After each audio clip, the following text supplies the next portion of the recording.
If you didn't lose that match, you don't think you would have gone on to win all 14 Grand Slams? It's hard to say what would have happened. I don't know. If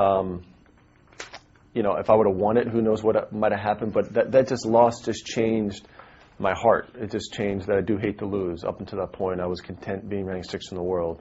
I was content getting to the second week and getting to the quarters. And that loss just changed it all. And,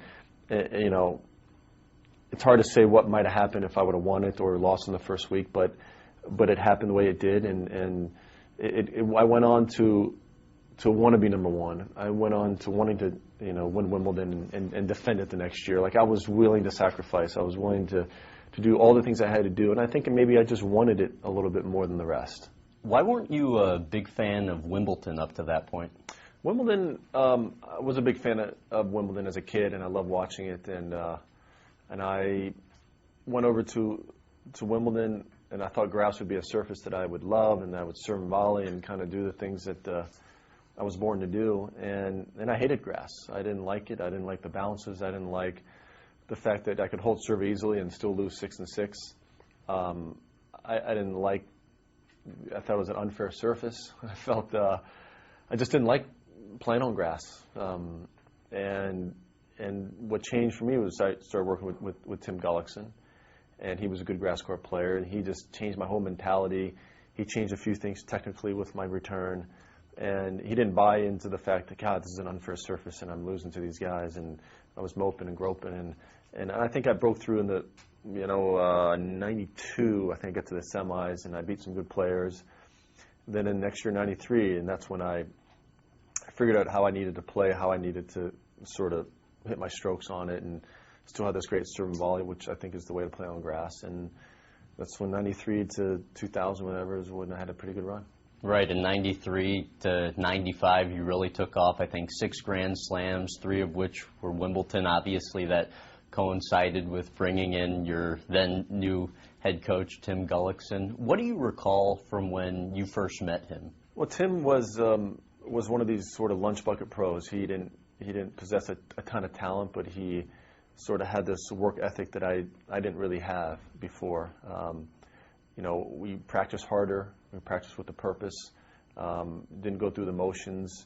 He just tried to have me impose my will against some of these guys and really try to chip in charge and be aggressive. And I think mentally I was a bit fragile and got down on myself and kind of mopey.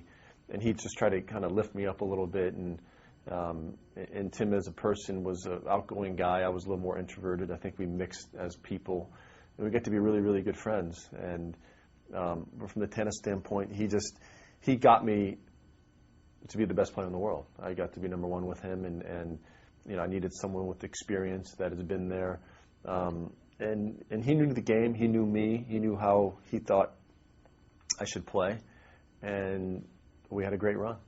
What seemed interesting is this wasn't just your average coach-player relationship. You guys spent, it seemed like, every waking moment together. You ate all the meals together. You played cards. You played golf together. What about him do you think most rubbed off on you? I think everything, every sort of piece of Tim, just him as a man. Like I said, he was a life of the party, very outgoing. He was a great joke teller. I mean, he was just one of those sort of outgoing guys, and I think I was, like I said, more introverted, and we just he made me feel comfortable. He asked a lot of questions, and we got to develop this great friendship and this great bond that I don't think many people have in tennis. And Tim just was a great guy. He was a great family guy. He was, had a big impact on my tennis, and certainly was one of those sort of relationships that I would have been friends with Tim forever. And certainly we bonded, and it was a great experience to have him for the time I did. And unfortunate that we don't have him anymore, and it's sad. And he was 44 at the time. So there are days I think about him and thinking, it's unfair that we both got gypped, and his family got gypped. So it's just an unfortunate situation. I think people continually bring him up, not only because of his importance to you, but all tennis fans recall at 95 Australian Open quarterfinals. You're taking on Jim Courier. He's en route back to Chicago to be checked for brain cancer. And I think it's incredibly rare that people see an athlete that is very popular and is admired by so many reveal that emotion you displayed that day. What do you recall from that day? I remember that just throughout the event, that it was his third episode of feigning, and that's when things got more serious. And I saw a lot of emotion at the hospital with Tim and Tom, and they were obviously very upset. What's going on? And then I heard some rumors about a brain tumor, and I just fought hard, and I just kind of was thinking about all the things Tim told me just as I was playing the match and in the changeovers, just things he would say to me. And I think I was, just kind of getting through it and won the fourth set. And I finally, for whatever reason, just kind of breathed. And I just kind of let go, and I just released all this kind of sort of emotion for about 10 minutes of that.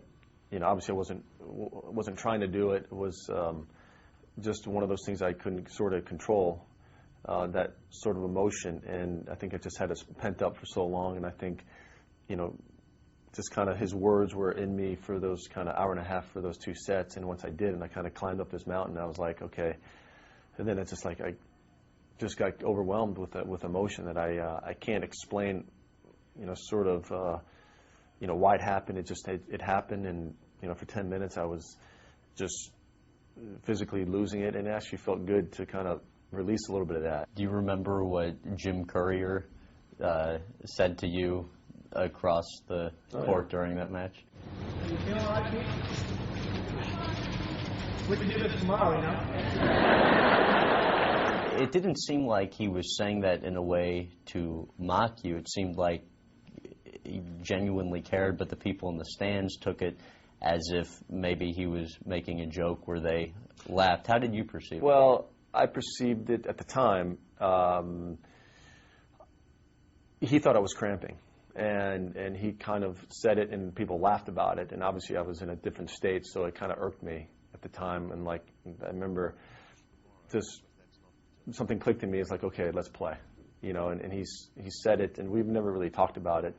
I think he was trying to lighten up the mood or whatever. And I think the fact the crowd laughed a little bit, it kind of just irked me a little bit, enough to get me to play.